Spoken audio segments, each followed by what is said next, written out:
We are very close to a lot of action when it comes to the Atlanta Hawks offseason, beginning with the NBA draft. And the trade rumors have already begun, but there's going to be millions on millions, it feels like, as they've already begun. Then you also have NBA free agency soon after that. So it's going to be a very, very exciting offseason. And one of the pieces, kind of the ancillary pieces that we're talking about that could be on the trade block per Michael Scotto, is DeAndre Hunter. Now, I'm going to say this, Alex, and I don't know if you agree. Obviously, DeAndre Hunter has kind of been a little bit underwhelming for a fourth overall pick, but he's coming off the best season of his career.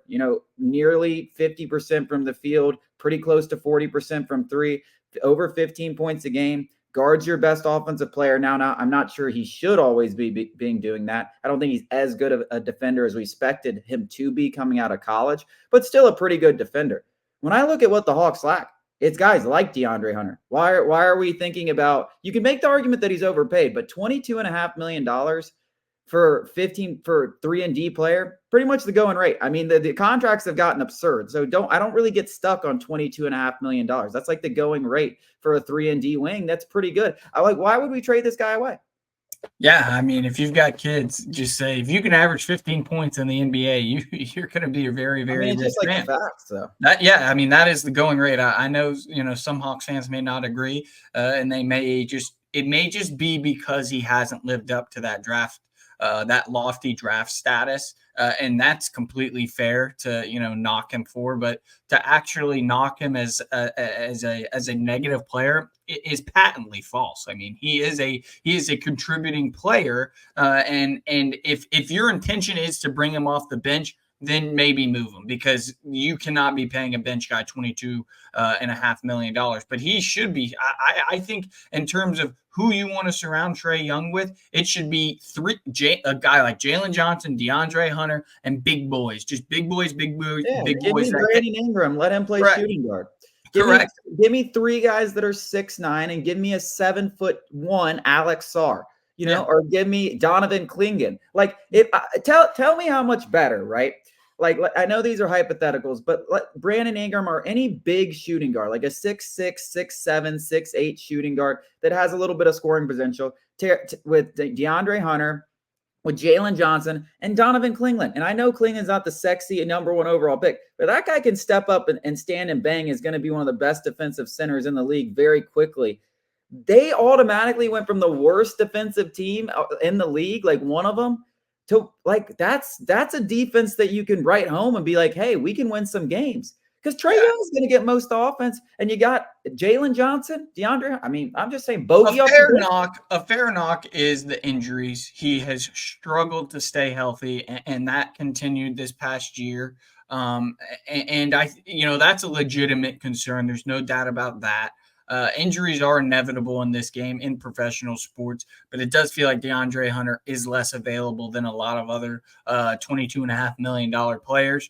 I think it just depends. First of all, I have no idea what kind of trade market he has. I don't even know the ballpark of what it could be. I think that matters. Also, the construction of your roster period matters, and kind of what your vision is, which is a lot to ask for this Atlanta Hawks front office that seemingly just looks one foot in front of the other. They don't look 10 steps down the line. They just go, we'll do this and this and this. And we messed up back there. So I don't know what they're planning. And if you're planning it, this is how you should plan. You should surround Trae Young with size and aggression and physicality. You need to make up for what Trae Young is not in spades. You don't need to kind of fix it. You need to overhaul that facet of the roster. And DeAndre Hunter adds to that more than he subtracts it. And in my eyes, he's a piece you keep if you think about starting him in your lineup in 2024 and 2025. I agree. I mean, if you're trying to win basketball games, there's 0% chance I'm trading DeAndre Hunter. I'm not even dangling that out there. I don't see what you get in return. That's this is exactly what we need, is longer guys. If he is a piece that gets you a star, that next star, I'm all for. What star? Yeah, I don't see. That's the thing. I have no idea what the markets are going to look like. I have no idea. You trade DeAndre Hunter in the number one overall pick, and you get a star. I don't see that. No, probably not. But if Bridges, is that Brandon Ingram? Bridges and I would love to have I'm blanking on his name, Michael Bridges Michael from Bridges. I would love to have him. I think he's a winning basketball player. I think he would look really good next to Trae Young. If DeAndre Hunter was, part of that asking price, I would send him. He's basically a way better version of Yeah, without DeAndre a Hunter. doubt. But I just don't think like I don't. What are we going to give up? That the first First round pick, overall pick, DeAndre Dejounte Hunter. Murray. Yeah, yeah. That's a lot. But I'm not saying that's a bad deal. I'd probably do it. I don't know what the trade market looks like. I really don't. But the goal is very simple. It should be to surround Trae Young with just trees of human beings. Like nobody should be on the court with Trae Young who's shorter than 6'7". Yeah, I mean, listen, this is very common sense basketball knowledge. Like neither you or I are sitting here like this. Like we're not like obsessed with NBA or basketball or the analytics or anything like that. This is common sense. You have an undersized point guard that sucks at defense. Surround him with guys that play defense. It's so common sense, and it's mind-boggling that when you looked back at when the Hawks finally had success, right? They were a top 10 defensive team for that little stretch, that second half of the season and into the playoffs. And what did they do?